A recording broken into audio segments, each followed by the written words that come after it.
ધોરણ 10 આવનારી બોર્ડ 2026 ની પરીક્ષા માટે સામાજિક વિજ્ઞાનના આઈએમપી ની સિરીઝ શરૂ થઈ ચૂકી છે. આપણે ચેપ્ટર નંબર 5 માટેના ઓલરેડી આઈએમપી આપી ચૂક્યા છીએ. હવે વારો છે ચેપ્ટર નંબર 10. કેમ વિદ્યાર્થી મિત્રો? કેમ કે વિભાગ ડી ની અંદર ચેપ્ટર નંબર 5 માંથી 2 પ્રશ્ન પૂછાય અને ચેપ્ટર નંબર 10 માંથી પણ 2 પ્રશ્ન પૂછાય. 2 ને 2 થઈ ગયા 4. તો લખવાના પણ કેટલા હોય છે? 4. એટલે આપણે બીજા ચેપ્ટરને અત્યારે સ્કીપ કરીએ, ચેપ્ટર નંબર 5 અને 10 ઉપર ફોકસ કરીએ. એમાં આપણે ચેપ્ટર નંબર 10 ની આજે વાત કરવાના છીએ, જેમાંથી 2 પ્રશ્ન તમારે આવનારી બોર્ડની પરીક્ષામાં જોવા મળશે. કયા કયા મહત્વના હોટ ફેવરેટ પ્રશ્ન કહી શકાય, આવો આ બાજુ હું તમને બતાવું છું. વિદ્યાર્થી મિત્રો, ચેપ્ટર નંબર 10 ની આપણે વાત કરીએ, જે આપણું ખેતી કૃષિ વાળો ભારત કૃષિ એવું જે આપણું ટાઇટલ છે. એમાંથી કયા કયા પ્રશ્નો તમારે ખરેખર વાંચવા જોઈએ?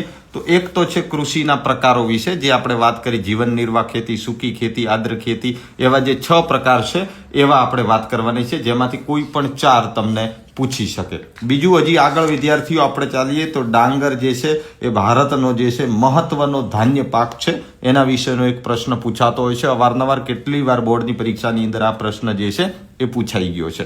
બીજા આ પાઠના સૌથી હોટ ફેવરેટ પ્રશ્ન કહી શકાય, ને હું માનું છું કે જેમાં એ 2 પ્રશ્નોમાંથી એક પ્રશ્ન તો હોય જ, તો એના માટેનો આ પ્રશ્ન તમારે તૈયાર કરવાનો છે. કૃષિ ક્ષેત્રે આવેલા ટેકનિકલ સુધારા, અને બીજો પ્રશ્ન અહીંયાથી જ નીકળે, ભેગો મુદ્દો છે સંસ્થાનગત સુધારા. તો આજે તમારે પહેલો પ્રશ્ન, આ તો ધી મોસ્ટ આઈએમપી છે, જે તમારે ખાસ કરી જ નાખવાનો છે, કૃષિ ક્ષેત્રે આવેલા ટેકનિકલ સુધારા. અને બીજો આનો નાનો જ પ્રશ્ન છે, કૃષિ ક્ષેત્રે આવેલા સંસ્થાનગત સુધારા. હું એવું માનું છું કે આ 2 પ્રશ્નોમાંથી એક પ્રશ્ન તો હોય છે અને હોય જ છે.